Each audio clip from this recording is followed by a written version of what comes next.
Hello, friends and listeners. Welcome back to Party XP, our gaming, media, movie enjoyment podcast. It's been a little while here, and I'm back here with Jeff. Say hi, Jeff. Hi, Jeff.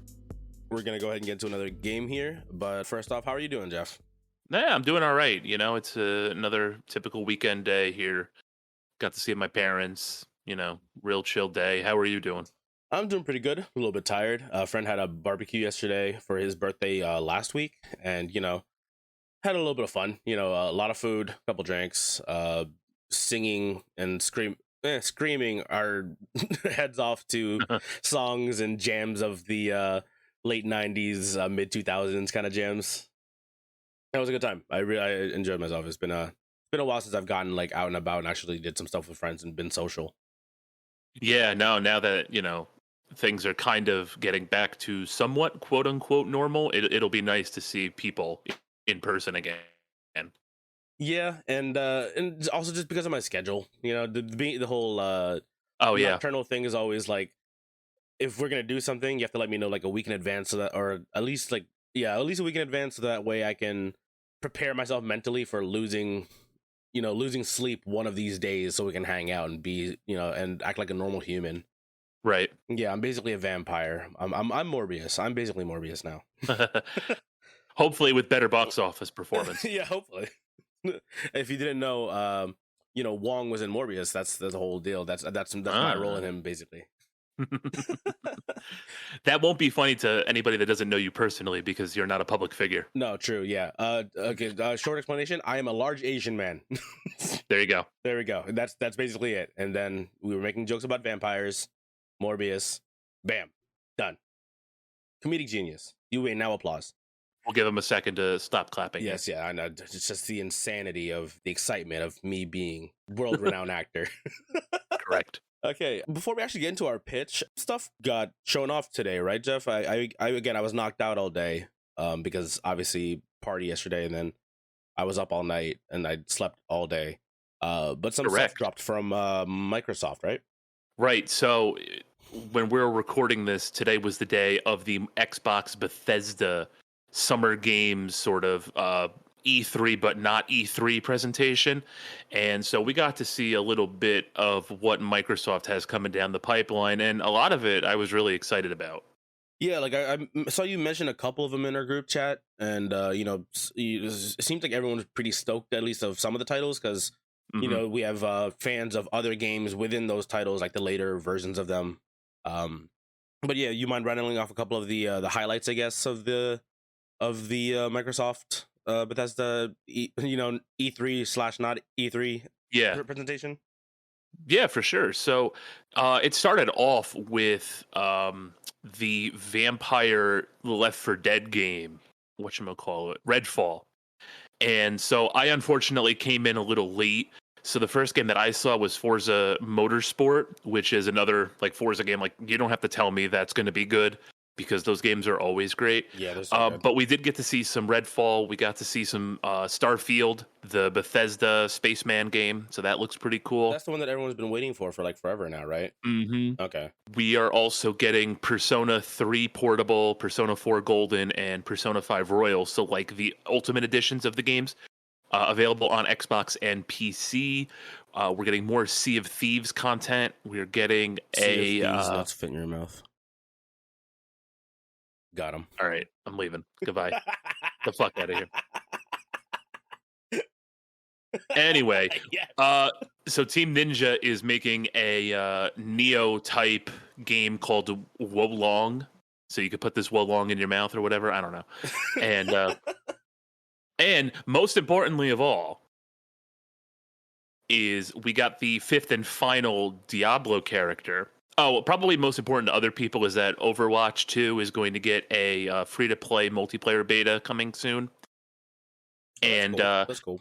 The other cool thing, actually, now that I'm sort of like reading recaps and stuff like that, Riot Games is partnering up with Game Pass. And so if you play games, the Riot games on a Microsoft-affiliated platform, you will get bonus content. So like if you play League and Wild Rift, you get all the champs. If you play Valorant, you get all the agents. And if you play Runeterra, you get the Foundation set. And there's something else here for Teamfight Tactics too. But so I thought that was pretty cool. We got some more Hollow Knight news, a new expansion for Elder Scrolls Online, Arc 2, so the dinosaur prehistoric man game that's coming out. Yeah, Ark's a fun game. I've dumped a couple hours into Ark, a couple times with some other friends, and that is a pretty fun game considering all the weird stuff you can do in it. Yeah, it was sort of I sort of got into it way early into the pre-registration like game preview era, and it was kind of daunting. But any game with dinosaurs and now Vin Diesel is going to be a-okay in my book, so that's pretty cool. But most importantly for me, the one thing that had me going nuts, and there were a few other things that I thought were pretty cool, but the main thing is that we're getting the fifth character revealed in Diablo 4, the Necromancer. So unfortunately, I'm out of luck when it comes to Demon Hunter. I'm out of luck when it comes to Paladin or Crusader.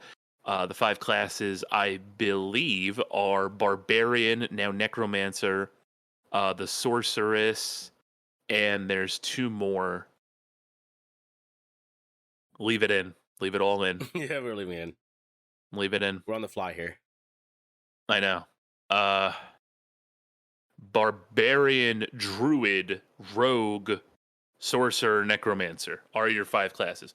So the Rogue kind of looks like it's going to take over that Demon Hunter class, so that might be where I end up going, and that was my main in Diablo 3.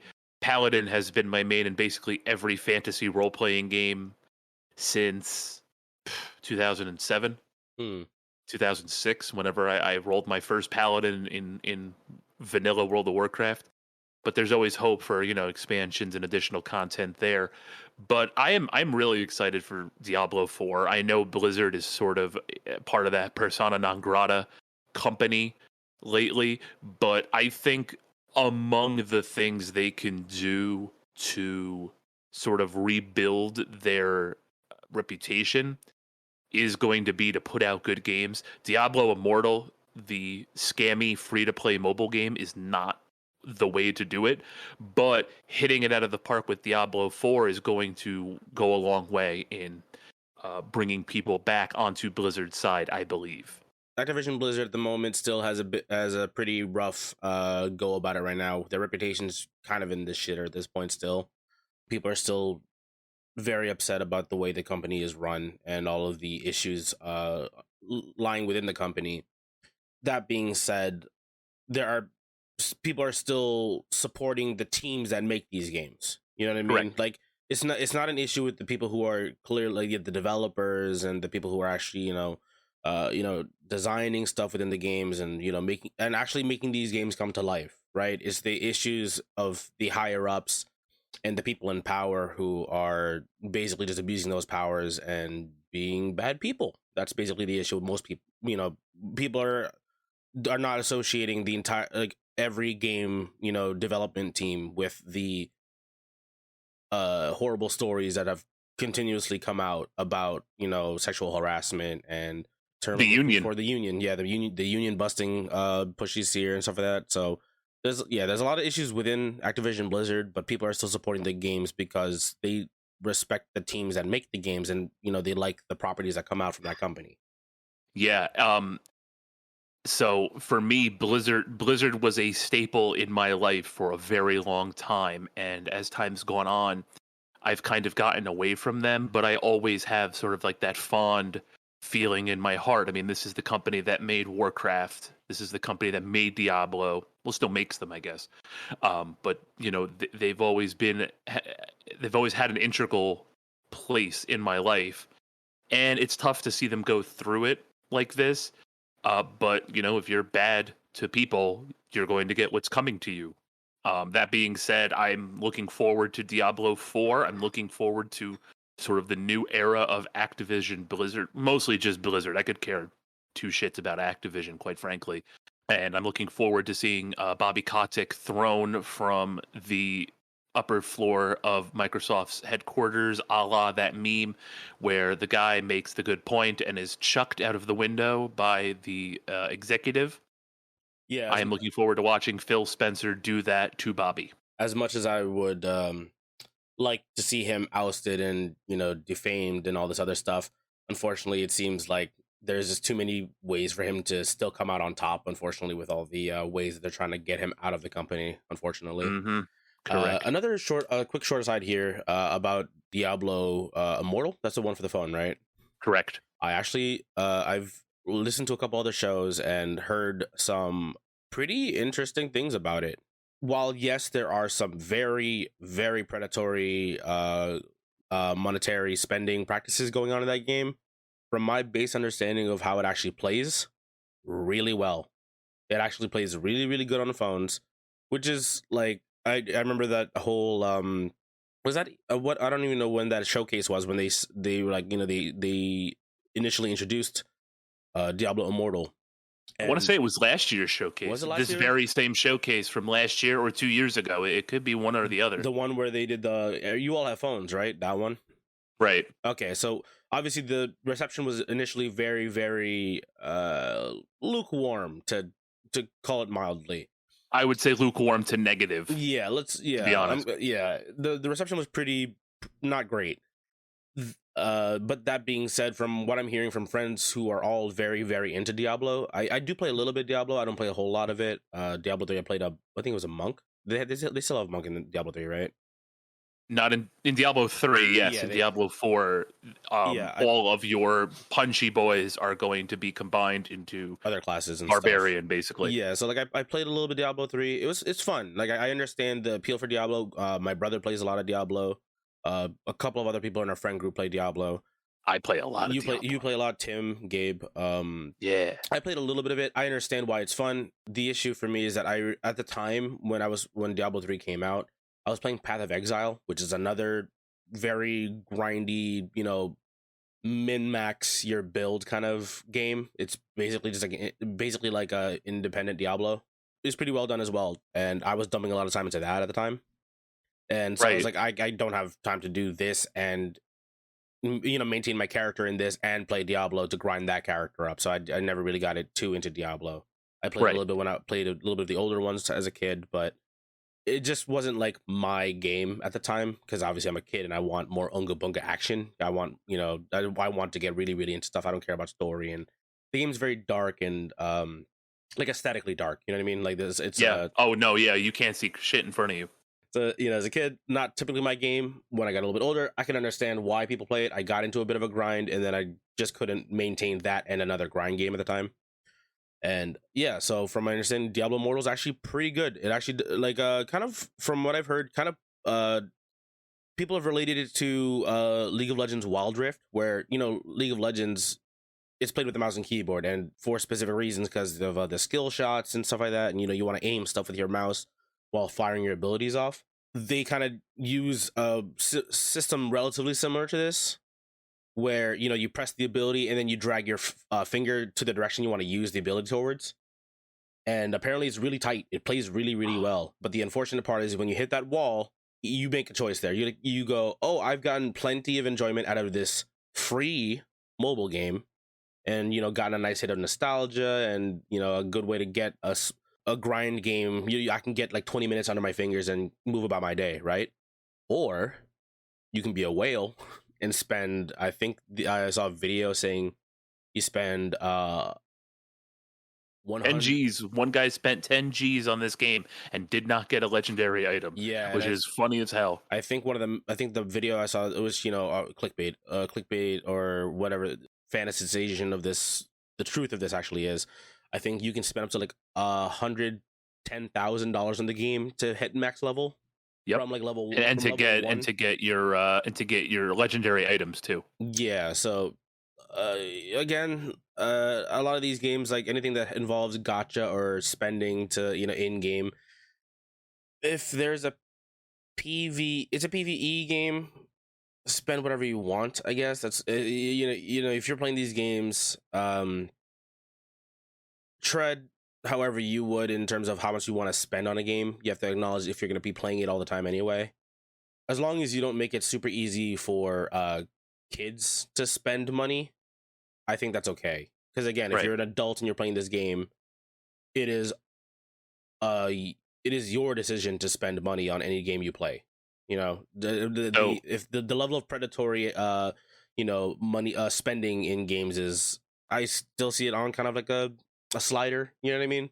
And as long as it's not too easy for young players who don't actually know what they're doing and don't understand the consequences of just throwing money at a game, as long as it's not too easy, then I personally don't have too much issue with people spending money in games. But when it comes, if there is a PvP aspect to that game and it becomes pay to win, that is a big no no for me. Yeah, no, that sucks. And luckily, in many of the games that I've come across and that I continue to enjoy, especially sort of in this over the top action RPG realm, mostly like Diablo and Lost Ark, it's not really pay to win for PvP. It's mostly just cosmetics and other cool things that sort of make your life easier. And I know that's how Diablo Immortal is. Diablo 4 has already been confirmed that there's not going to be any sort of gotcha adding additional resources into the game. Anything that you buy separately is going to be simply cosmetic. And one of the developers already came out and said that. So that was awesome. That's good that they made that very clear. And again, like I'm cool with cosmetics as long as it doesn't particularly interfere with the gameplay. Other big games here aside from the ones we already mentioned that I should be keeping an eye out for? Oh, the other thing that I needed to announce there was Microsoft's doing a game with Hideo Kojima. That's sick. So, That's awesome. yeah, the way that they were describing the person that they were gonna do the game with, I was like, oh my god, they're doing a game with Kojima. And then Kojima pops up, and all the serotonin just rushed into my brain, and I was so happy. Kind of hoping it's not Death Stranding. Hopefully, it's something it's kind of similar to. Ideally, I pray to God that it's something similar to Metal Gear Solid 5, but I don't know. It depends on what he wants to do. Maybe he's going to bring Silent Hills back with a, sort of a different IP. Who knows? Who knows what it's going to be, but it's exciting. Anytime Kojima does something with good reason, it's exciting and people want to watch and people want to see what he's going to do. So I'm rooting for him. I hope this game does well, whatever it may end up being. Kojima is kind of one of those beloved people within the gaming world, right? In terms of like storytelling, game development, all this Oh stuff. yeah. And he clearly has a vision whenever he makes a game. A lot of people appreciate it and a lot and really like the weird things he does in these games. Even like Death Stranding, which I didn't I didn't even play it. I've watched a lot of gameplay of it. I understand people getting pulled into the game who mentioned that they didn't think they would be into it. I should probably give that a chance myself and really experience that game for myself.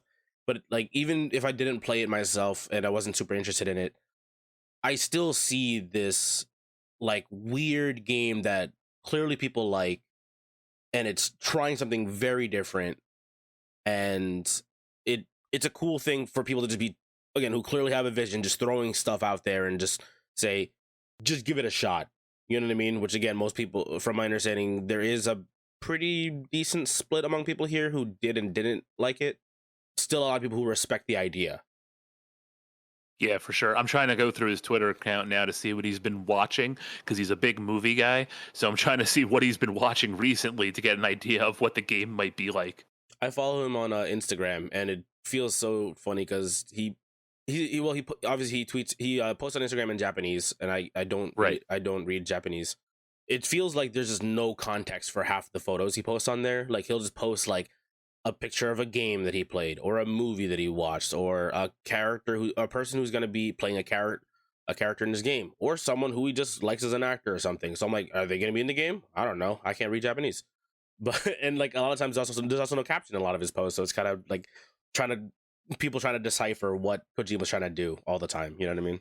Hmm. So is Yeah, it just big titles going on in the? Because obviously there's a bunch of big names there you dropped. Is there anything smaller and new coming out? I'm sure, but as we're going to get into here, I could care less. I could not care less about a lot of the indie stuff. It's just never really been I mean, granted, a lot of the stuff I like is has been independent, but I don't know. When it comes to these showcases, a lot of times it's sort of the same beats that these indie games hit, and it just makes me tune out immediately. What kind of beats are you talking about in terms of like indie games? What's what? All right, let's just get into it. Okay, so the games that immediately sort of turned me off, right? And this has been something that has been a sticking point for me for a while, but I feel like, especially over the last few years, it has been accelerated uh, by multiple exponents, right? Exponentially, this plague upon independent gaming has poisoned our well, for the lack of a better term. So generally what happens is the game starts off and it's a beautiful blue sky and the camera pans down. And back when we were younger, it would be a little boy walking in a field or another sort of wooded area with some whimsical music behind him, and he would traverse the landscape in front of him, and it would be all this whimsy and exploration. And there was 150 games I felt like that looked like that. As time has gone on, the little boy has been replaced by a girl, and now the little girl has been replaced by a little girl of color. And let me be the first to tell you, look, these games obviously aren't made for me, and they deserve to be made. Representation's good. Yes, it is. It's awesome. And please don't take my big, stupid meathead brain concept of gaming as anything other than a personal opinion. Every other sort of game can exist. I'm just tired of seeing them. It just sounds like you are a cis white male. And that's fine, because you're right. Because the only things I want to do, you could take all this artsy fartsy shit and stick it up your ass. I just want to rip things faces off, and we're gonna get into that probably after you talk to me about your game that you have for me. That's what I want to do. Okay. So Okay. my concept of gaming and these awesome indie developers' concepts of gaming are obviously very different. And you don't have to play every game, right? And that's the thing with these showcases that I think a lot of the internet forgets, is that this is all a smorgasbord, right? This is all here to show you what's coming, and you can pick and choose what you want. For me, seeing a game like here, so like prior, I guess I don't know if this was prior to the showcase, or like it was just announced sort of during the pregame show or whatever. But there's this game here, Planet of Lana, and Good game. you'll love it. It sounds like What's a good that? game. It sounds like a good game. Yeah, and it looks like. Look, I mean, there's a lot of shit posts here, and that's funny to me because I love shit posting.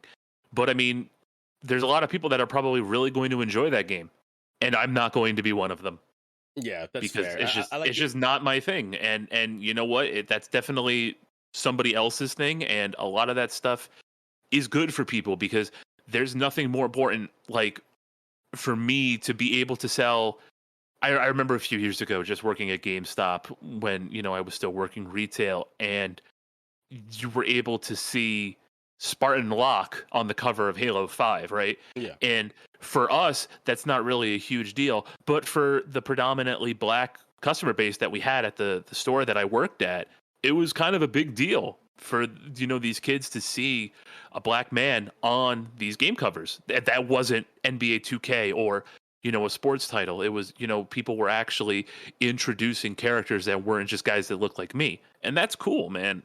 Go off. I'm just not going to play your kid on a raft frolicking through your land of whimsy and shit. Get out of here. Minimal, string, background accompaniment, artsy fartsy indie title. Platformer, fucking whatever else, man. Yeah, okay, that's right. And well, for me, I'm the opposite. I like trying every indie game out there. I like, not every, but obviously as many as I can. I find I dig for all these like little gems out there, and I keep my mind open. As you said, it's like a smorgasbord, right? There's all these games out there, and especially indie games. There's a lot of indie games that come out, and there's a wide range from, again, like peaceful, exploration game to story driven stuff. And then some indie games like Enter the Gungeon, which is all action, no story, just roguelike, play that repeat, action, action, action, action. I've got a game here for you, which is indie game. So that's our whole thing today. As and it is a game called Katana Zero. So this is an indie game. Now you got me. See, because it's katana. Yeah. So there's ninjas or samurai. Something, yeah. So Katana Zero is a game that came out in 2019. It is a hack and slash platforming game developed by Justin Stander and published by Devolver Digital. You know, Devolver Digital, the company that pushes out all the indie games that pop off, basically, or a majority of them that pop off. It's them. So they don't miss. They don't miss.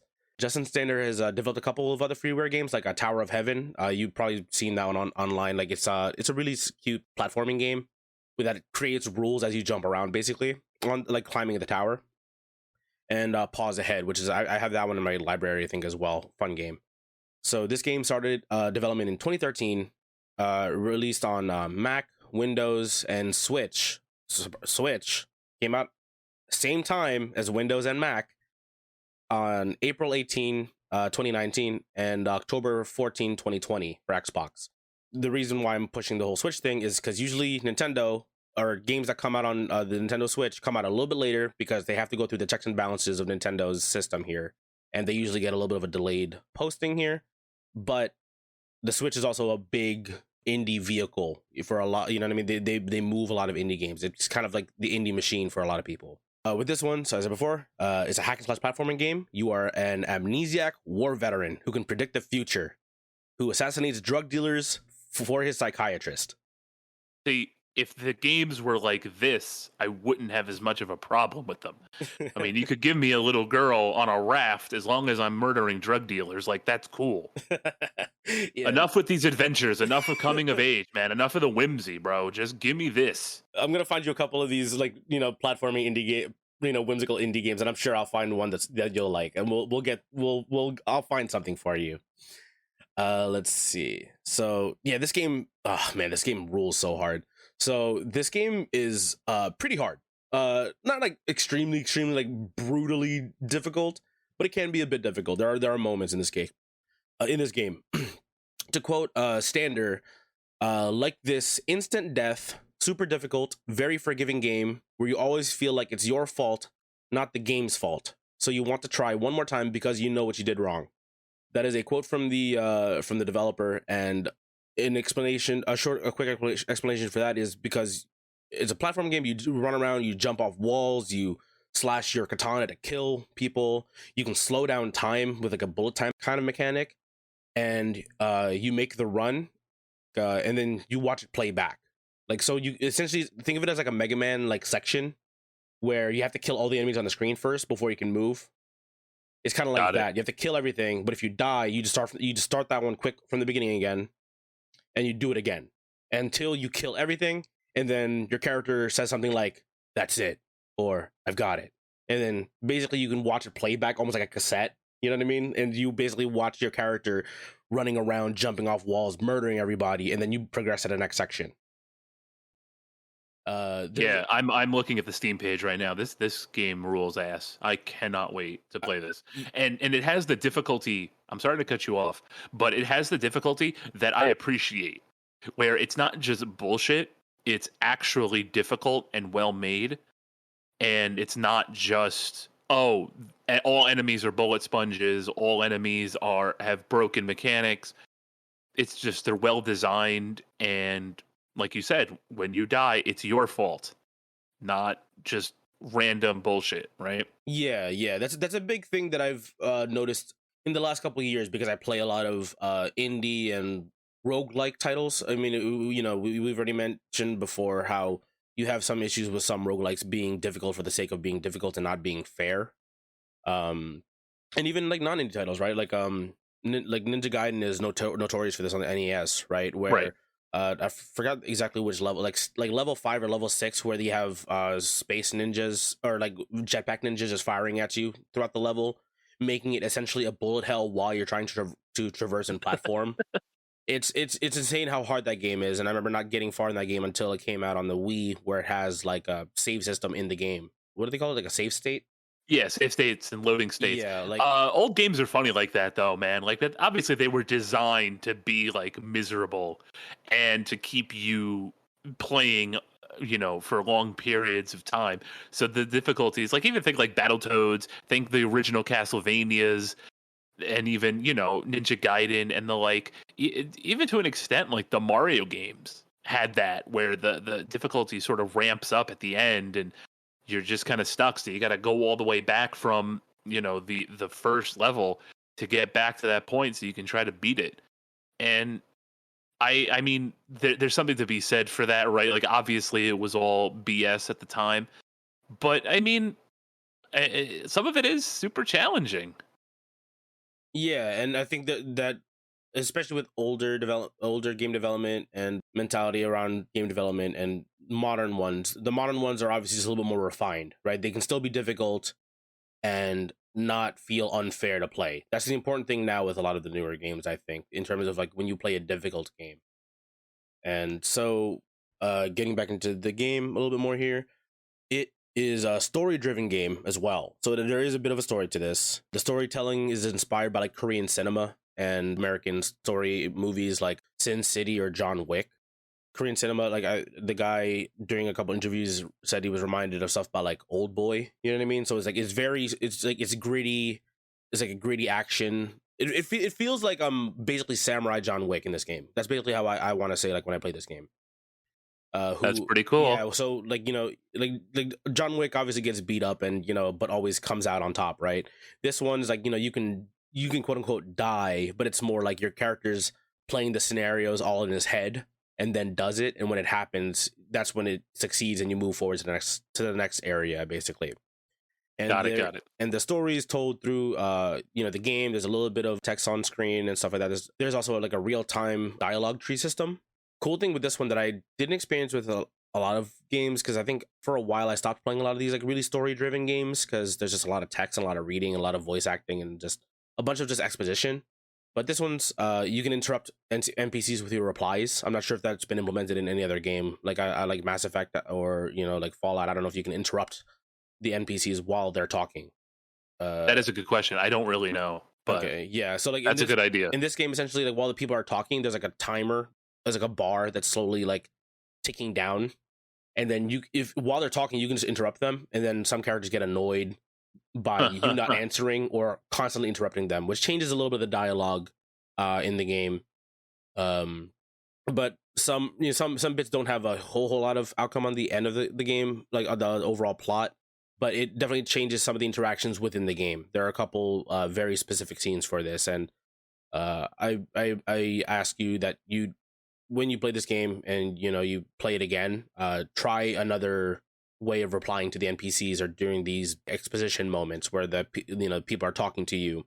You can reply either kind of nice or be a jerk to them, and it does change the way a couple things play out here. And then for the yeah during the game's development and release, two more additional game modes came out like a month after the game's release. Hard mode, which again, as I said before, this game's already kind of hard but fair. The hard mode basically makes more enemies that require specific things to do to actually kill them. Again, most people die in one hit in this game. Most. Yeah, it's like it's like any other, like even like certain shooter games, you have to like knock off a helmet before you can actually give them a headshot kind of deal. It's like that. Like you have to work your way around certain enemies.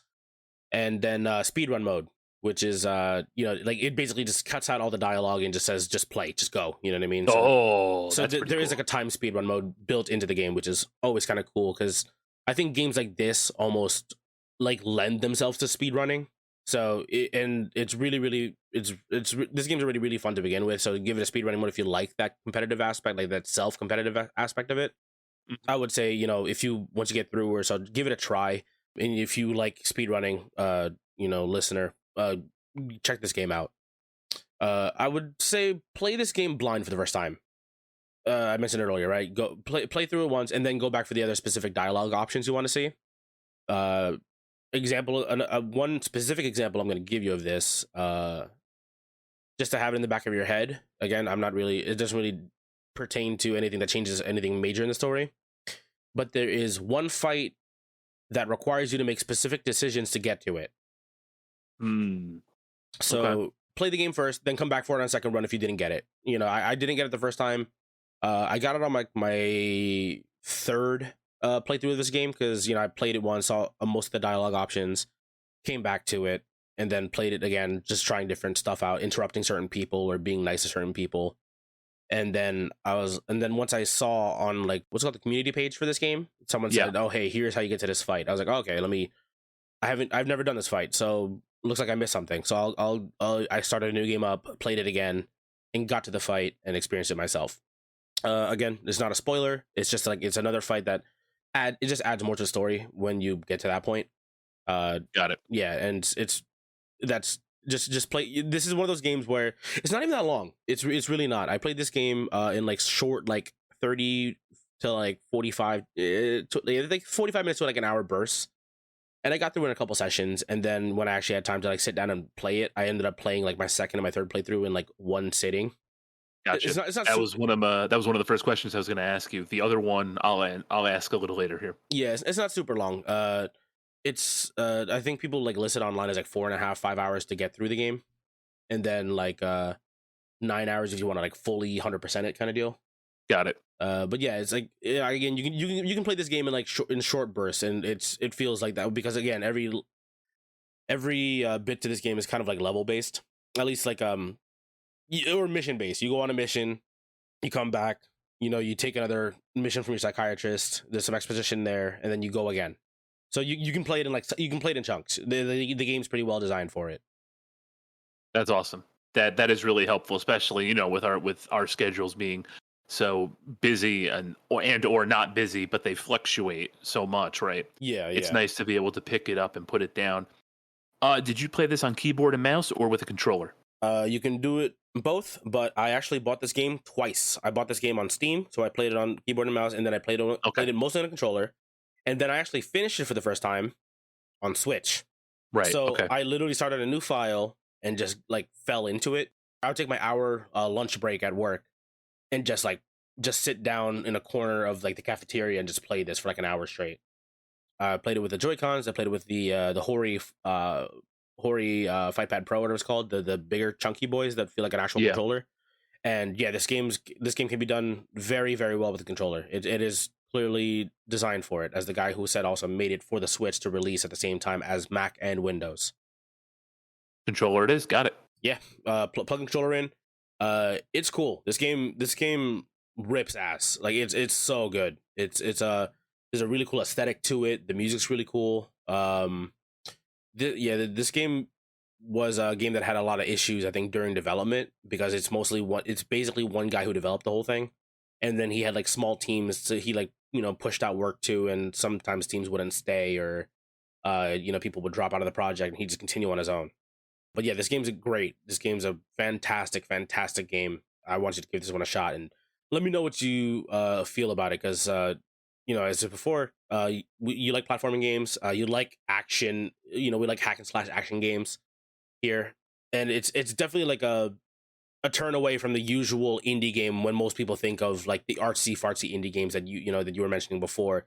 This has a very clear style and vision for it, and I really, really fell in love with this game. I was following this game before it even came out, and I heard like a couple of YouTubers that I watched were also like, they kind of like found it at like PAX or something like that, and they were like, this is gonna be the game. This is gonna be the game that comes out this year that I'm gonna fall in love with, and that it was for them. It was for me.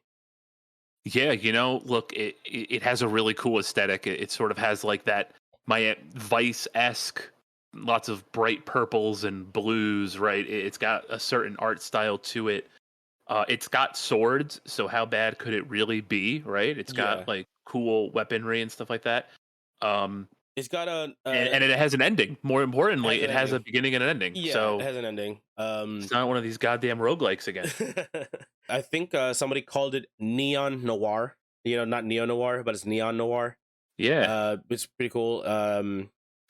It's a pixel aesthetic, but pixel art is no longer the simplified pixel aesthetic that most people think of. You know what I mean? It's not like an old school Legend of Zelda. It's closer to like the amount of detail you can get like a 16-bit game. You know what I mean? Like it's even more, I think, too. Even more so, yeah. But like it's that like there's a lot of detail in the pixels, and like I think pixel art is one of those things that, because it's so simple, it can be expanded upon to a way where it looks gorgeous. Not just simple and clean.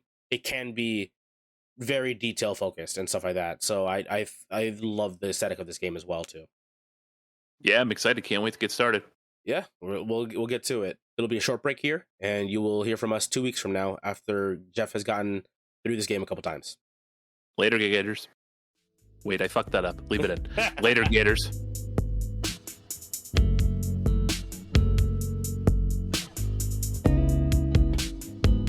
Okay, listeners, we are back. It has been 2 weeks now since the first half of our episode, and Jeff has had some time to get Katana Zero under his fingers. So before I guess we get into that, how have you been? It's been 2 weeks, and we haven't really chatted this much those last 2 weeks. I know we've been busy. Yeah, I've been trying to cram stuff in as I lose my headphones here. Um, just trying to cram stuff in before vacations start and all that. So I managed to also cram Katana Zero in too. And so I'm really ready to get into this. This was a trip. Yeah, it's a fun game, and yeah, I'm in the same boat right now. I got some personal trips. I actually went on my first weekend trip down to Maryland a couple weeks last weekend actually. Hmm. That was cool. It was good to see some friends I haven't seen in a while. I haven't seen them since their wedding, I feel like, which was like a couple years ago, and they Hmm. went over to the West Coast and came back here, and now they have a baby. So I'm like, oh Yeah, yeah, always weird, right? yeah. It's like it's been that long since I've actually been out and about and been social, actually with doing just kind of hangout stuff kind of thing. So it's like it was kind of nice to see everybody and hang out again. It was a Yeah. really enjoyable weekend. But yeah, I've got some other trips lined up this summer. Weddings and a couple more of the weekend trips. Just something to break the monotony of just working and doing daily life stuff. You know what I mean? Yeah, I'm in the same boat. I mean, I'm leaving for my first vacation in quite some time here on Tuesday, so that'll be a good time. Yeah, Well, in a few days yeah, that'll from be recording good. here, Hope you guys enjoy that. for sure. Yeah. Okay, so let's get back into our game here. So Katana Zero. Yeah. How what'd you think of it? Oh my god! All right, this rules. Like this was so much fun. I Yeah. really Right. enjoyed this game, and basically the first note I have here is that it's basically Mark of the Ninja with a cooler aesthetic. Yeah. And Yeah. I can see that. I've talked about how much I love Mark of the Ninja. That sort of 2D action stealth kind of game with the ninja theme.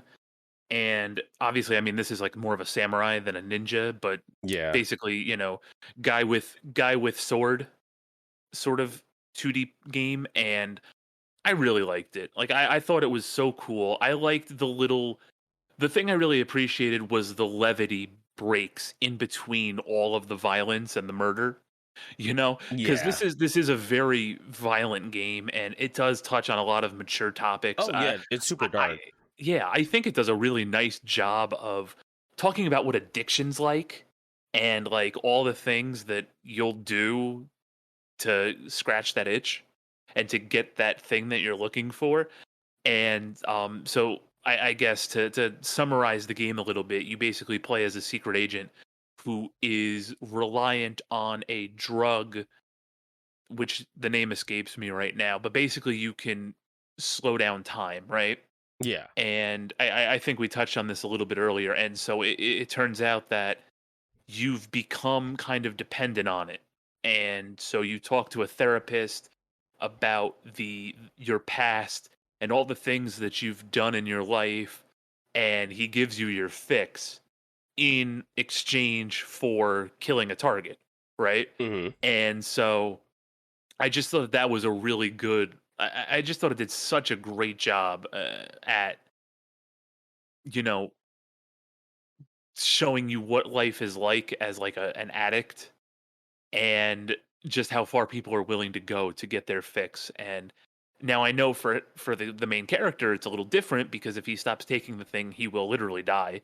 I mean, it's not a joke. I mean, that's what the side effect of the drug is, right? Is to Yeah. die. But for many, I think it does feel like that.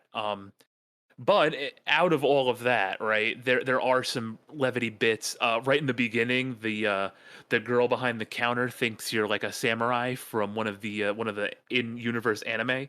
Yeah. So She's like a basically, super like, nerd, basically, and she's like, "Oh, hmm sick! You're doing a cosplay, basically." yeah. So I use that to get out of my situation, and like the sticky situation in the beginning when you're trying to infiltrate one of the buildings. And I'm like, yeah, I'm totally the cosplayer, cosplaying this guy, Super Samurai 6 or whatever it was. Yeah, really obscure name, and like Hmm. it's kind of funny because it's clearly poking fun at like the absurdity of like Japanese anime titles translated over to English, Uh-huh. and Yep. yeah, so that's a really cool situation, right? So you basically you can be nice to the office lady or the receptionist at the desk, and she can basically bail you out of a fight essentially Hmm. because she's like, oh no, he's not an actual murderer. He's just cosplaying, and they go, "Oh, Right. okay. I guess you're not the guy we're looking for." Okay, Carry on, see ya. sir. Yeah, and I really appreciated the dialogue options, and it got to a point throughout the game where you're able to cut people off, right? So you do that quite a bit when you're replaying uh, parts that you've already done.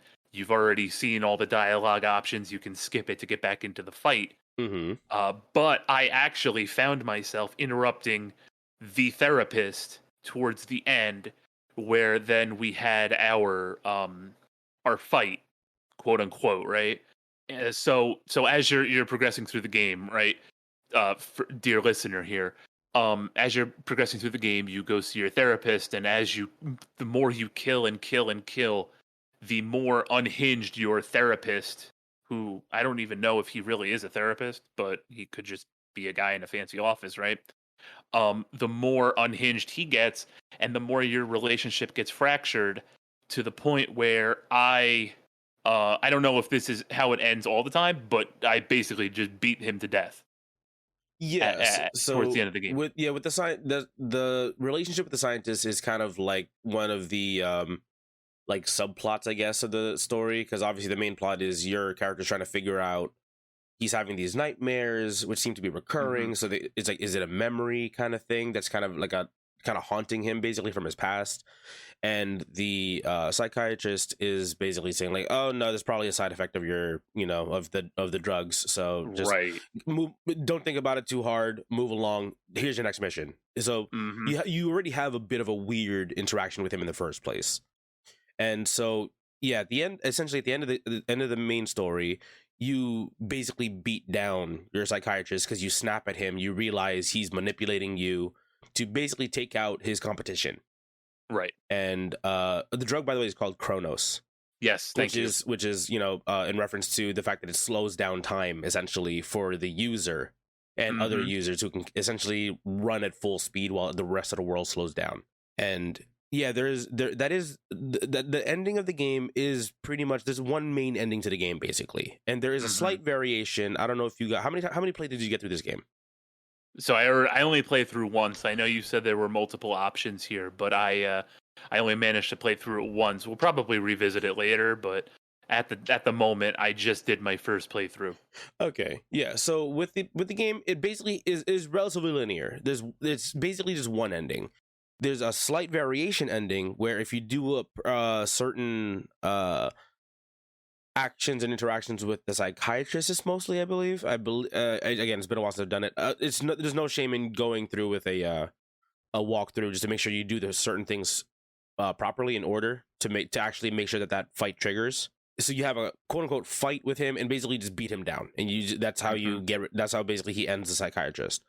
But if you do a bunch of specific prompt reactions, like during the dialogue trees and stuff like that, there actually is a boss fight with a psychiatrist. And I'm not going to spoil that for you and for you listener, but if you go into it, there's an actual fight with the guy and not just like essentially like a scene of you just beating him down. So Wow. so Okay. I would say go into that one on your second run or third run. I would say try it now that you're aware of that there's a thing to do for it.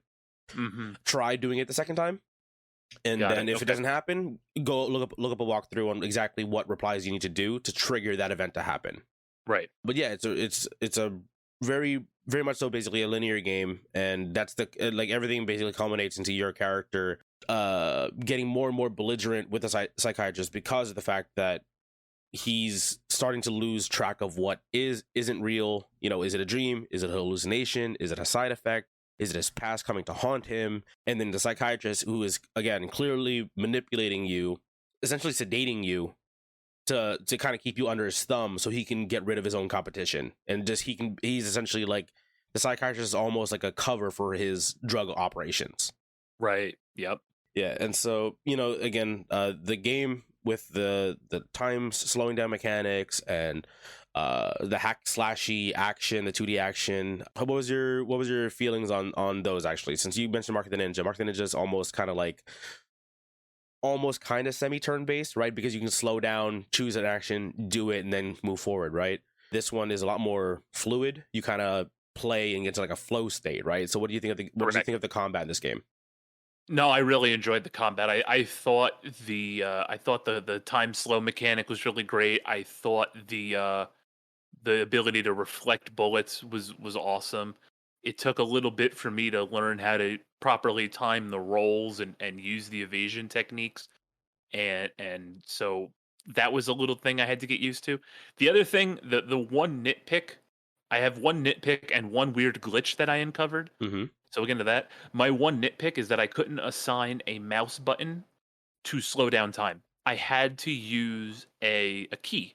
Oh, keybind. And Okay. so I chose Q, and so when you're moving towards the right, it's easy enough. But Oh when you have yeah. to move to the left and I have to hold down Q and manipulate, S and A, because I play this on keyboard, I don't know, my controller just wasn't cooperating with it, Okay. so I ended up just playing it on mouse and keyboard like I did Mark of the Ninja the first time around. So I mean, it wasn't really a big deal. But yeah, so I mean that was the one thing that kind of threw me for a loop. Once I got used to it though, it was really simple. And the game, like you said, the game really gets you to a point where you're flowing. Uh to the point where parts of the game where you're normally, when you first do the portion, you're slowing it down, you're taking your time. It got to the point where, okay, this guy's going to come out of this door. I'm going to click right now. I'm going to deflect the bullet in real time, not in slowed time, and kill him. Therefore, you're able to save your chronos, to save your slowdowns for really sticky situations, and that was something that I appreciated. And then, of course, when you finish the room, when you finish the area, you get to watch it back. And every once in a while, if I pulled off something slick, I was like, "All right, I got to rewatch this. This is awesome." Yeah, that moment when you pull off like a good run in that section, Yep. it feels so good. And there are also like kind of funny ways you can mess with the environment in this game as well too, right? So like I Hmm. believe it's during your first hit job, right? And you're going through the club. I believe it's a club. So like there's like a bit of it's funny because right because there's a bit of like a stealth mechanic in that one where Right. you walk into like a crowd of people dancing and your character starts Yes. like fist pumping in the Yep. shadows. It is kind of funny, and the guards will just walk by you. And then once you get to like the back rooms, there's like lasers, which you can flip on and off, and you can dash through the lasers, but you can't walk through them, right? So like the dash is Hmm. essentially like almost like super speed. You can kind of walk, you can kind of move through them. And on the way back, it's funny because like a horde of enemies gets called up because your target killed himself. I think that's the first mission, second mission, one of those two.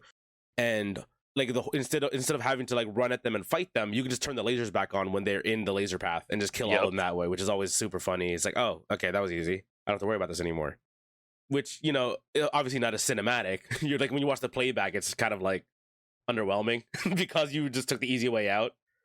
But it's still kind of funny that your characters like you can kind of think like, oh, if I'm this character, it's like why would I go through this fight if I can just do this? You know what I mean?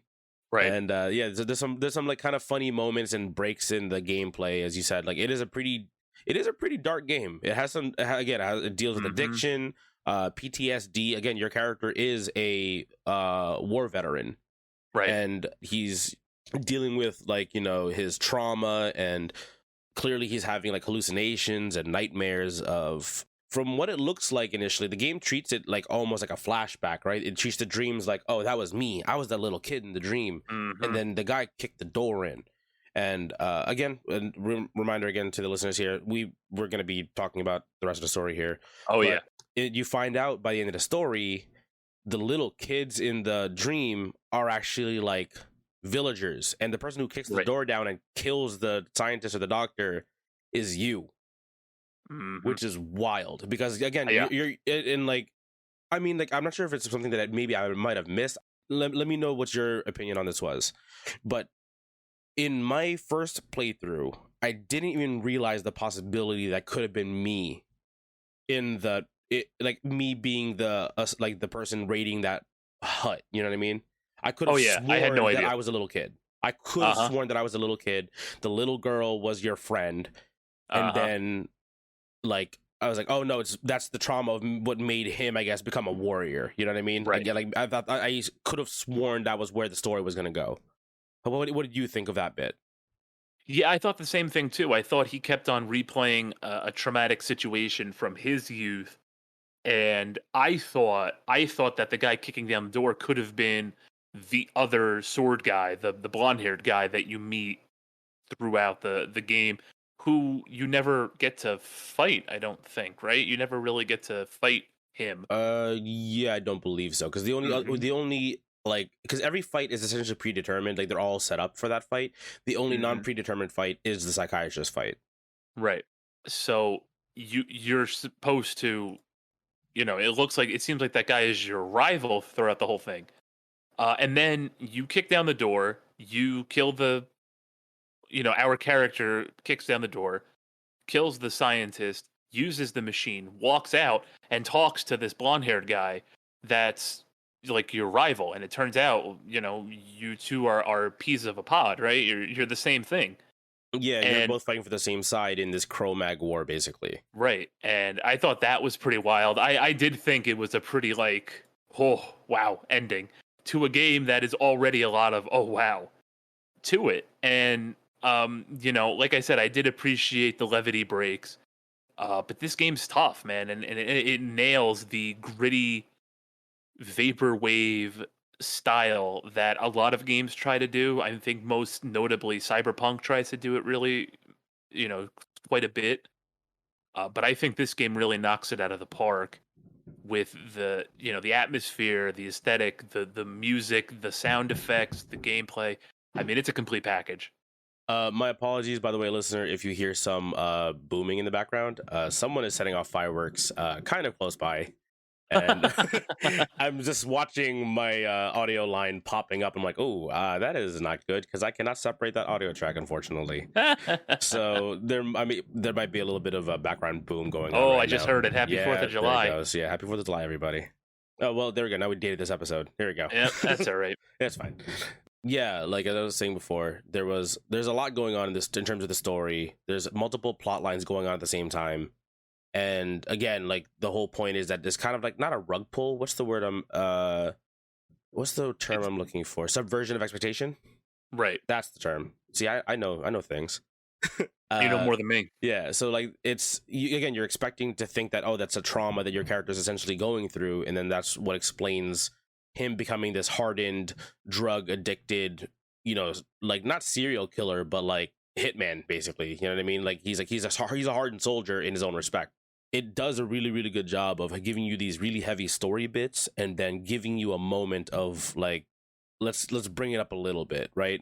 So between each, and even then, like even some of those moments of levity are still kind of heavy, right? So after every mission, after every mission, you get like a call from your psychiatrist, or you call him saying like, okay, the deed's done, basically, right? He's like, okay, cool, I will see you tomorrow, or you see me in my office now, right? You talk to him. He has some dialogue for you. You can react however you want to, interact with something in the room, or inspect something. Uh Like huh. you can see his degree on the table, or like looking at more case files. He's like, hey, I have work to do, you can leave now, stuff like that. Depending on how you've been answering him this up to that point, Yeah. he can be more of an understanding or a little more short with you, depending if you've been very short Short with with him as him. Yeah. well. Yeah. And then you go home to your crappy apartment. You Uh have huh. neighbors who are like jamming out all through the night. You like, your character drinks his tea. He has this moment of like kind of like silence, and then he puts his sword away, sits on the sofa, passes out. So like Yep. even those like moments between the combat and the gameplay bits, it's still kind of sad. You know what I mean? Oh Like yeah. it's like, unfortunately, he is like this drug addicted superhero, basically, right? Or like a Mm. super villain, if you, depending on how you're looking at the guy, he, or like an anti-hero, I guess. And he goes back to his normal home, nobody to go home with, and kind of just lives this sad, like, one room apartment kind of life. And Right. he's like, oh, Lonely. yeah, lonely. Like every night on the news, there's like, you see in the text, right? The news is saying like, there were 37 deaths at the Murdower Hotel, which you were Right. literally just at. The Hmm. deaths there are all your fault. Right. And it's like, okay, cool. I guess that's my job done. I'm going to sleep. It doesn't affect me anymore. And then you start the next day, and again, he's almost kind of like stuck in this really dark Groundhog's Day situation. Yeah, that's a good way to put it. It is basically Groundhog's Day. You wake up, you do the same thing, you come home, you go to sleep, you wake up, you do it again. And Now that might sound like a criticism, but every environment, every level does feel different, and how you approach the situations, of course, are different. So don't think that this is just a cookie cutter copy and paste through 12 levels. It's not. But think about it from a general perspective from you as a person, right? You are basically living Groundhog Day and you're trapped because he has to live like this. He has to perform these actions to get his fix to stay alive. And Yeah, it's sad, man. yeah, It's a it's really sad because like it's basically like he's almost doomed to live this life until his death. And mhm, your character kind of has to come to that resolution himself. Like he has to acknowledge, like, right. I can't stop taking this or I die, but I don't want to take this anymore Right. because the side And effects are then getting worse and worse and worse every time he uses it. and that's a central theme of one of the final fights in the game, right? When you're fighting the girl with the laser gun or whatever. Yeah, yeah, And it's like there's only enough for one of us. And so as you realize the impact of this program, right? The Chronos program, and you see how many lives are affected by this drug that's has a dwindling amount, right? Less and less every single day. Builds a real bleak reality for the characters in this game, and reflecting on it, it's kind of depressing. But the music's cool and the game's fun, so I didn't really think about it in the moment. yeah. Like the general aesthetic of this game is kind of wild, right? Like the dichotomy between like this like super like cyberpunky.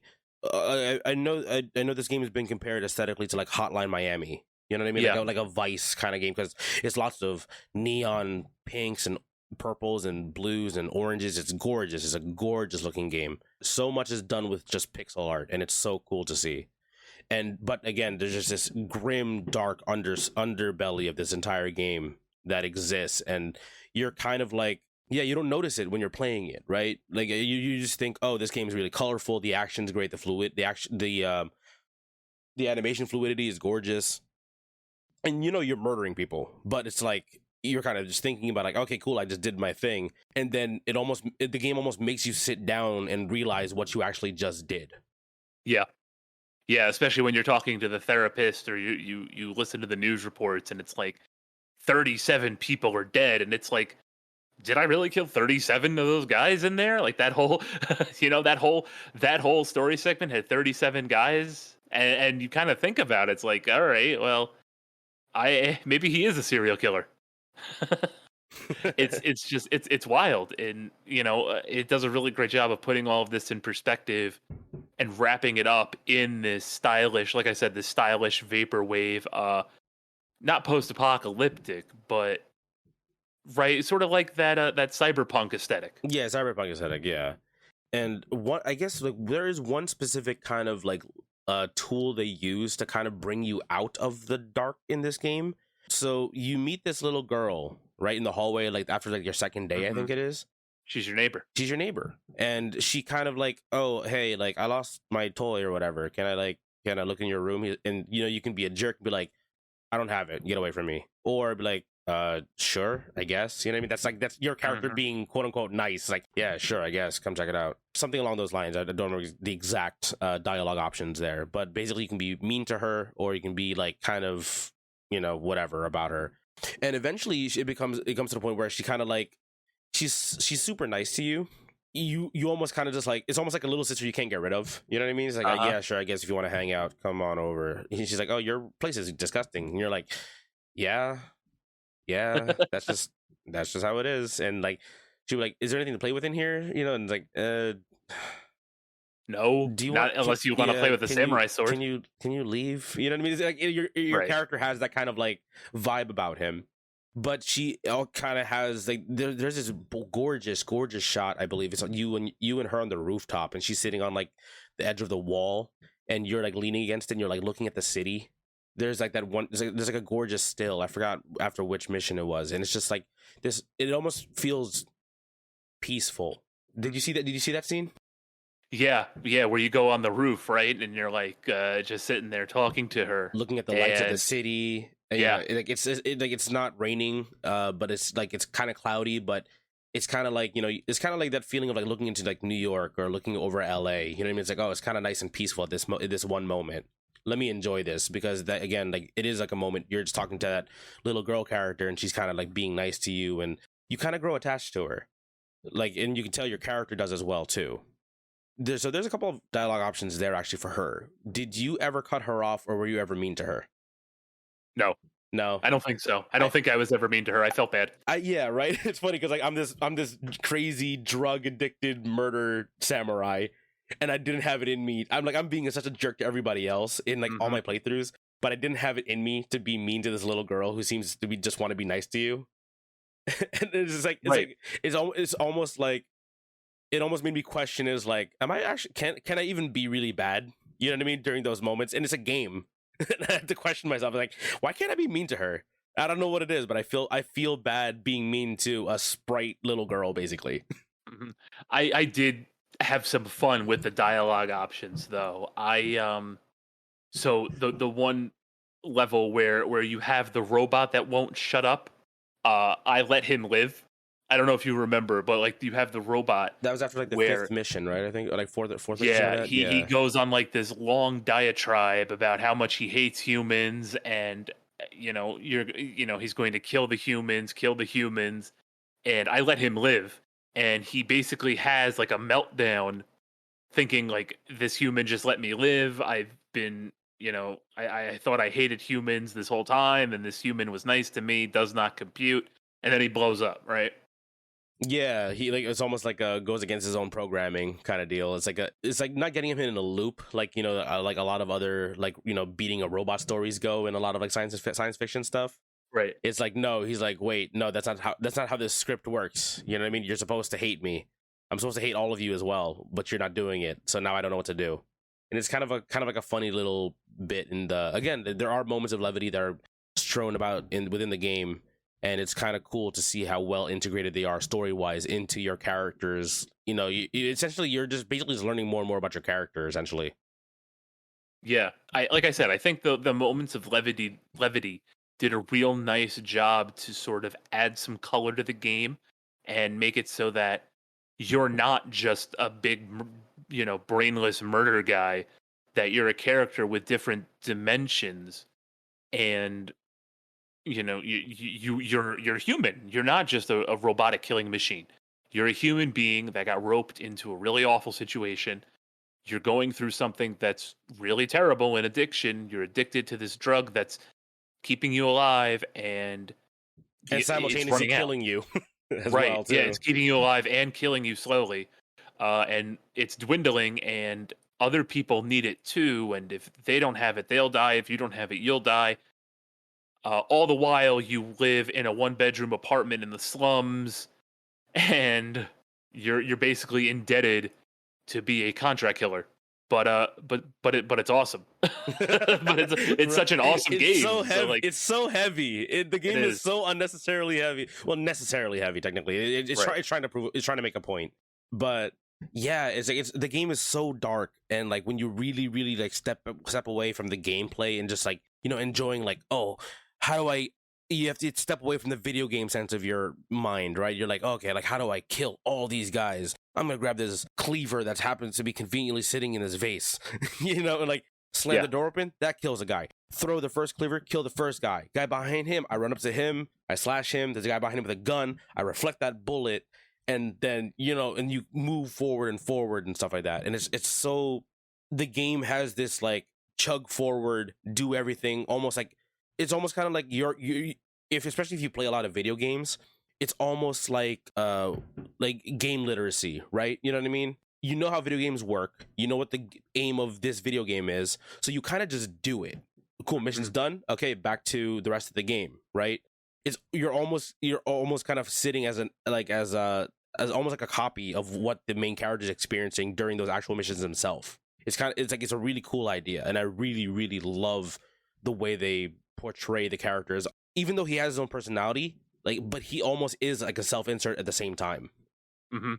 And for very few games do this well, I would say.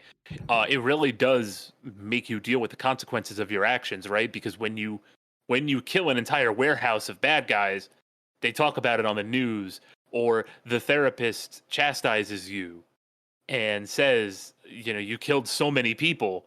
And in most games, you don't really think about it.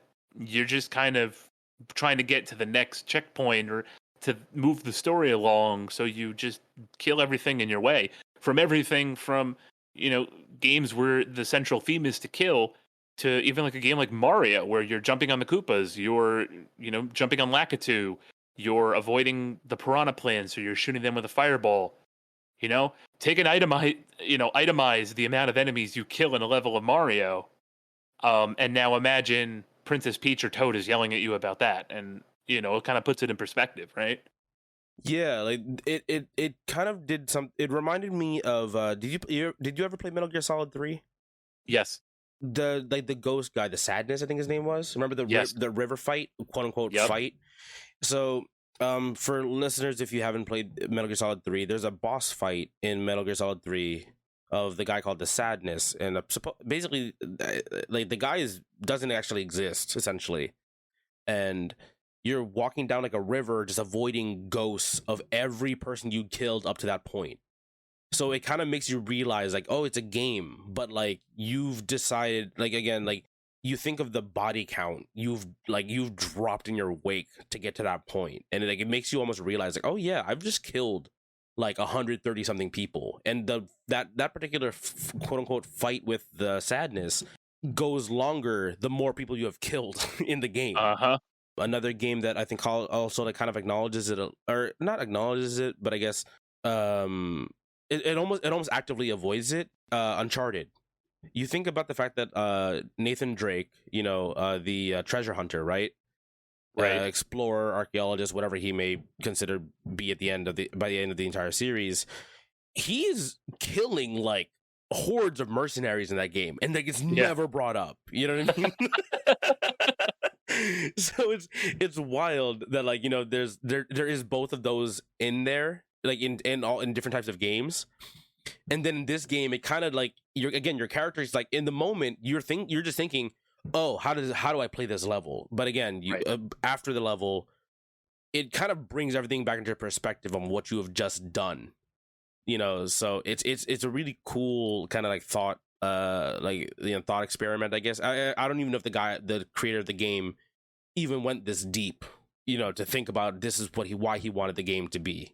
But it, like, at least in my interpretation of it, it feels like, hey, maybe think about what you're doing when you're playing these types of games. You know what I mean? Like actually realize what you, as you're playing as this character who's supposed to be your self-insert, has just wreaked havoc upon like a city, basically. And again, there are consequences to those actions. Like, aside from just the story, your character's clearly, dealing with trauma and his own personal issues. And then, of course, the people who employ those people get angrier and angrier with you because they're like, yo, like I forgot which one of the bosses it was, but like one of the guys like says something along the lines of, I mean, I think there was a guy, like the weird robot suit guy. I think he was like the second or third boss. I think he was. Okay. Remember, he just kills one of his own people because he's like, yeah, screw it, why not, right? Because he's like, right. I'm also a Chronos user. Why not? Like, we're better than them. And it's like this like devaluing of life in a video game. But and again, it's a video game. I shouldn't really care about this, but like it almost kind of brings it into perspective what I'm actually doing half the time. Yeah, let's see here. I have a couple other things I want to question you on here. Okay, here. So I mentioned in the first half, Standard said instant death, super difficult, very forgiving, very forgiving game where you always feel like it's your fault, not the game's fault. Do you think this game embodied that feeling? Because again, like you said, like you slow down time, and you're kind of playing it more cautiously, but then the more and more comfortable you get, the more kind of free you play this game, right? You start like, I can just hold right now, or jump across walls and do all this stuff because now I know how the game works. Right. How did you feel like the game ramped up in terms of like still keeping this instant death feeling or the mechanic in the game? Even though the difficulty ramps up, did you feel like you were able to keep up with the game? Did you think that it was kind of unforgiving at some point? Any moments specifically you had issues with, or how do you think the game just felt in overall, I guess, in that regard, the gameplay regard? I never felt powerless. I never felt like, obviously there were certain points where I got stuck, especially when I like got towards the end of sessions, right? And you're just kind of like done. I ran into that a lot with the laser gun girl, where it was like towards the end of the night, and I'm trying to play, and I'm getting frustrated. And I'm like, "God, I just can't figure this out." And then once I returned, it kind of made more sense. I never felt no, like you said, it was always kind of it's always kind of your fault when something goes awry. The game does a good job of okay, you died, you're already back into it, try it again, right? And that was something that I really appreciated was the fact that I never felt because that's one of the big things that I hate in games where it's like we've talked about it quite a bit, artificial difficulty and making the game bullshit and masking it as difficulty. This game was not it wasn't I wouldn't call it difficult. I will call it challenging, right? And you understand the nuance of those two words where the game itself isn't complex, it's not complex, it's not difficult to master, right? You have a jump button, you have attack, you have Chronos, you have throwing weapons Yeah, sometimes, like pick up, and interact kind of deal. Yeah. right, and you have a roll, and that's it. Right. So as far as like functions are concerned, you don't have to master combos. You don't have to, juggle resources. You basically just you have a single resource that you have to manage, and you just have to not get hit. And the challenge comes from being able to string together a run perfect, basically a perfect run, but the game presents itself in such a way that you have multiple opportunities to perfect that run and you don't feel I never felt frustrated. I was like, ah, bullshit, right? That certain games make you feel when you die and you have to start over. I never felt that with this game. And that could be because the checkpoint system is really well done, where basically you have a room and every time you move to a different room, you just start from the beginning of the section, right? So I think it does that really well. But it's a challenging game, especially with the boss fights, right? That same laser girl fight, you have to go through 4 phases with ads that spawn that everything can kill you in one hit, right? So one wrong move, and I was on the third or fourth phase multiple times, and I had to start from the beginning because I made one wrong move, or I didn't dodge in time, or I just didn't do something, right? Yeah. And I refrain from calling this game difficult, but I will call it challenging. And it was an exciting challenge. And every time you cleared a level, you felt proud, right? You felt, oh, I totally crushed that room, right? If you like one phase a room, like you go in the first time you see this room, you kill everything in one shot and you leave. That feels great. When you're stuck on a room for a while and you can't quite get everything perfect and you finally do it, that feels really good. And this game does a really good job of making you feel proud of yourself. And I appreciated that. And like I said, and I'll say it again, and I'll keep saying it again. This is the right kind of way to present challenge in games, right? It's not overly complex. It's not, there were no super tanky bosses or super tanky enemies that took multiple hits to kill. Everything dies in one hit, and it's just on you to execute. And I appreciated that. Yeah, like the most in terms of enemies that require more than one hit per se. It's like certain enemies have like knives or a blade on them, so they can technically parry your first attack. So you have to follow up afterwards. Or Hmm. guys with like riot shields. Okay, just roll behind them. You know what I mean? Like Right. If you strike from behind, you kill them all in one hit. exactly. So So there's that as well. And the biggest thing I think that I experienced, like my frustrations with this game, again, it's like a fair frustration, right? Was like remembering the sequence of events that plays out, right? So I'm going to use a music term here. We call it sight reading. So basically, so you're given a piece of music and you kind of do like a quick cursory glance over it and you start playing. and what is on the page, and just try to minimize your mistakes, right? And it's kind of like you sight read a room, that kind of way you mentioned. Like, I first got in there, first try, oh sick, I just did that without even like having to try it a second time just to succeed, right? And the biggest issue that I had was when I had a room that I couldn't like read or predict properly. And like, say like I was like, okay, like kill these two guys, run up the first set of steps, kill the first guy in front of me, and then I forget, oh, there's two guys that chase behind me afterwards, you know what I mean? And I forget to get them before I keep progressing forward. And again, that's my fault for not acknowledging and remembering the order of events that are supposed to happen or that are going to happen in this room, and reacting to it properly. So the game does a really, really good job of just like, okay, reset, do it again, and now remember that these two people come afterwards.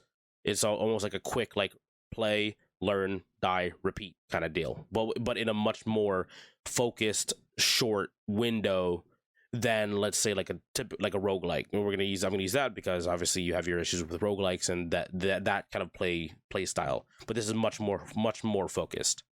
Right, and it's much more structured, I think.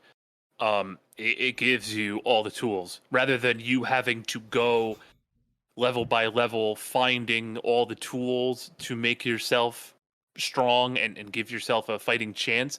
It gives you all the tools. It's just on you to execute. And for me, that's the perfect level of challenge. Yeah.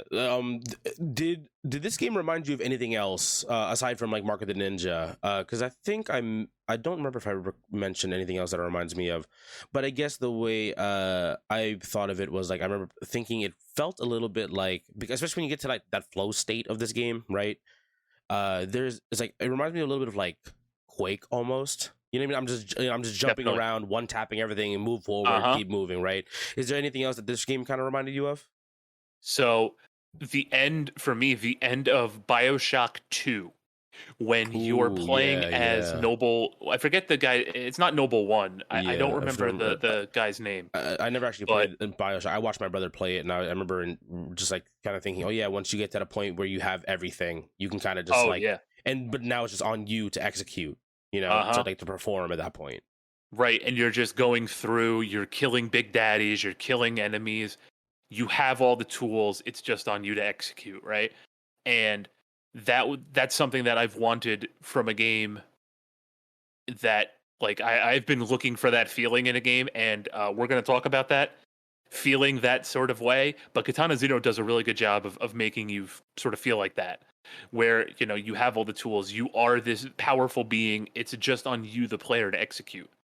And I'm going to keep saying it over and over again, I guess, because yeah, I can't, like, it feels so good. It was so Yeah, good. It was so smooth. the And controls like are you said, tight. How do you, so uh-huh. how you said you played it on mouse and keyboard? Took you a minute, obviously, to switch over your get the game under your fingers. Obviously, if you're switching from a controller, unfortunately, your controller didn't work. That sucks.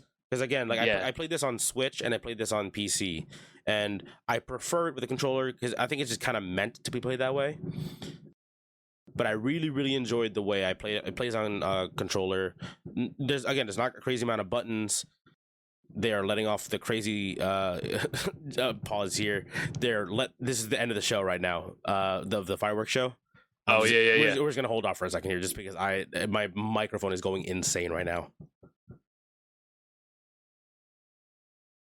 What the hell was I talking about? Nope, random stray. Okay, what was I talking about? Let's see. So yeah, like in regards to the way the game plays and how you move around the map, and you kind of, again, you have all the tools at your disposal, is on you to execute. There are these moments where it, like, you don't feel all powerful, but you feel like you're competent. You know what I mean? You're like, oh, I'm the guy. Like, there's a reason Yep. why they're hiring me as the guy. You know what I mean? Like, this is my job. I know what to do. I do the job. Move along. And there's just this balance of gameplay, story, and everything else, the world building around it, which is really, really well done. I've seen a couple of people complain about the way that the game ends a little bit, but I think it's more just because the creator, Justin Stander, was intending to make a sequel for this game eventually. Because again, this guy did basically make this game by himself. Right. I think the most critical thing that I saw about this game is that people were pretty critical about the ending of the game. I can see that.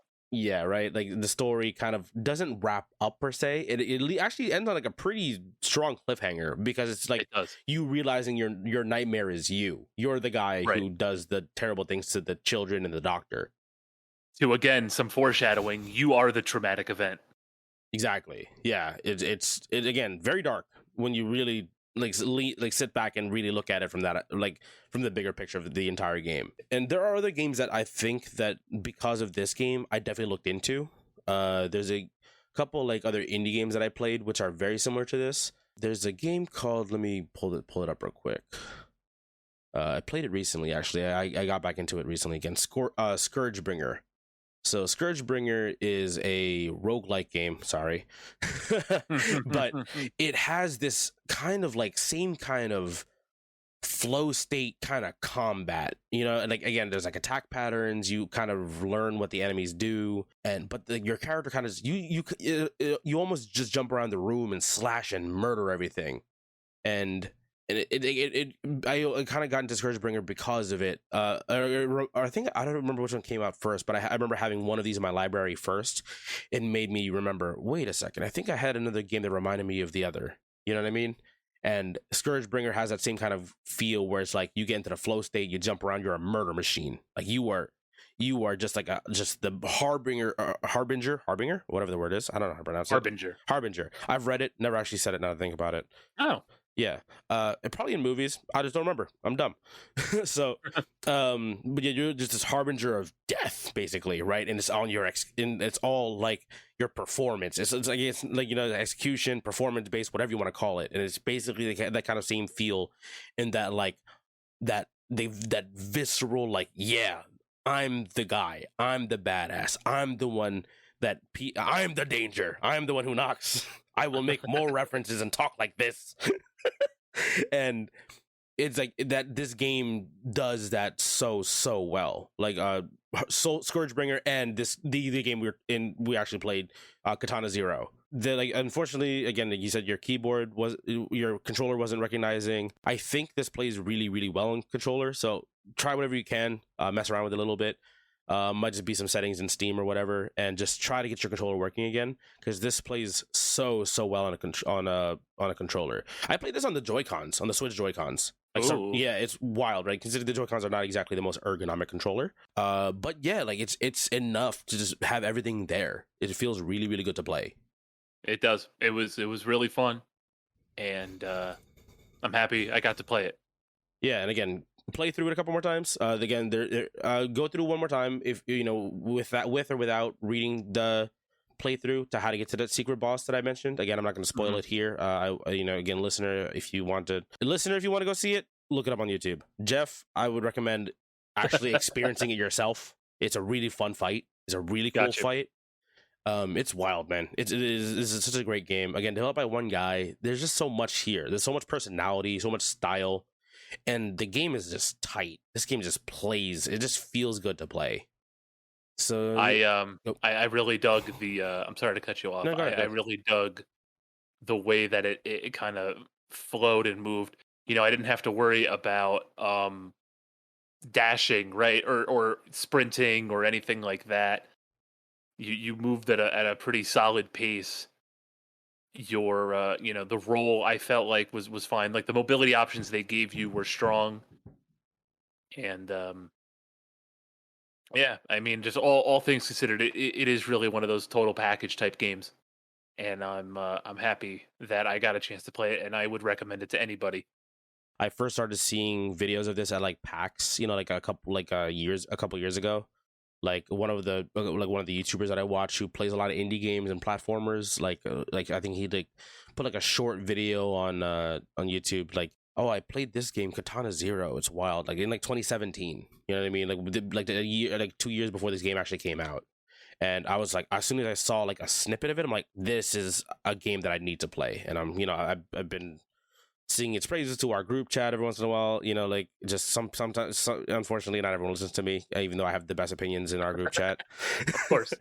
And I'm glad that we started this little project here so that I can force somebody to play it and understand why I look at all these indie games, and I try to get as many people to just try it. Like these are games that not everyone's gonna have on their radar, and listen, again, I appreciate you guys listening and hearing this, and hopefully you guys give this game a shot too. I would really appreciate if you just see and experience this game, any of the games we mentioned, for yourselves and make your own opinion that way. And yeah, again, I'm glad that at least I got one person in our group to actually try it, even though it was forced for an episode. It's fine. I got someone to play it. That's the important part on my end. Yeah, and anybody listening should play it, especially if they like hyper violence and cool music and samurai swords and then existential crisis at the same time. Yeah, and existential crises and all that. You should play it. Yeah, great game. Love this game. Cool. Thank you for playing it. Good. I'm glad to hear you had a good time with this one. Mm-hmm. Okay. I sure did. I can't wait to give it one more shot here. Yeah. Again, if get the playthrough, play that boss, enjoy it. Cool. Okay. So I guess that's it. Unless you have anything else you want to say before we wrap up. Nope. I'm good. Okay. Cool. So yeah, thank you, listener, for tuning in for this episode on Katana Zero, and hope to see you guys in the next episode. Later, Gators.